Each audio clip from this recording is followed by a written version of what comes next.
Question 13. Given that 3 sine squared x take away cos squared x is equal to 2, prove that sine squared x is equal to 3 cos squared x. Okay, so this is a trig proof. We've got to start from this line and get to the next line. Okay, it's not the classic trig proof that you're trying to prove that one left-hand side is equal to the right-hand side, and in that case we'd say you just manipulate one side. Okay, we're trying to prove a slightly different statement, so we're allowed to manipulate the whole of this to see if we can end up here. Now, when I'm having a go at this, I don't necessarily know quite what the right steps are, okay, and you may not either. So I'm looking for clues.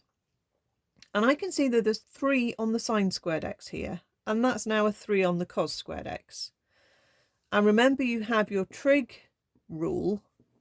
Okay, we've used it earlier in the paper, which is that sine squared plus cos squared is 1. So let's try using that and turn sine squared into 1 minus cos squared and see what happens then.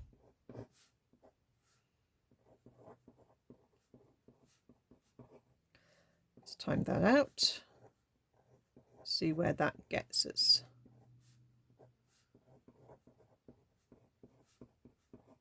Okay. Right, now the tempting thing is to add those, join those together and put minus 4 cos squared x. But if you do that, you're going to not get to the right answer.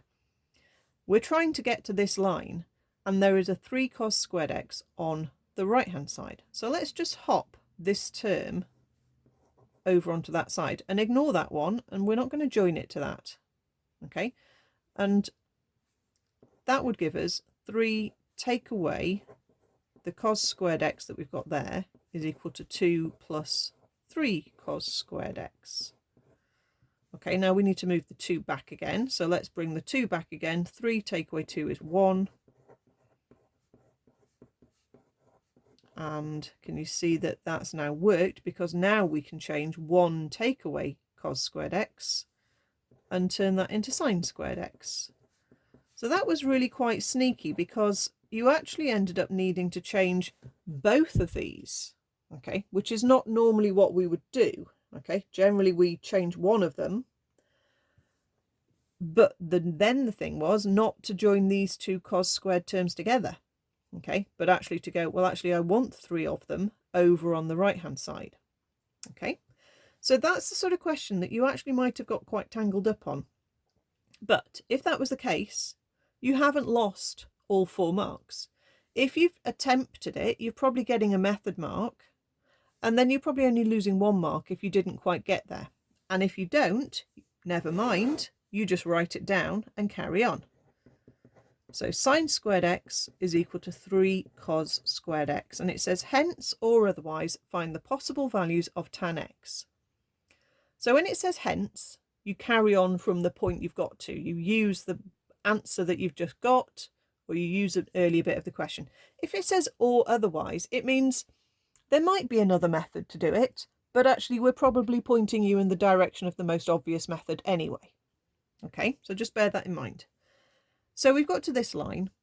We're trying to find tan, and we know that sine divided by cos is tan, but we also can do sine squared divided by cos squared, and that would be tan squared. So that's another thing that is part of that kind of identity. It doesn't just have to be sine x over cos x. It could be sine 2x over cos 2x. It could be sine squared x over cos squared x, etc. I hope you get the idea. So that turns into tan squared x equals 3.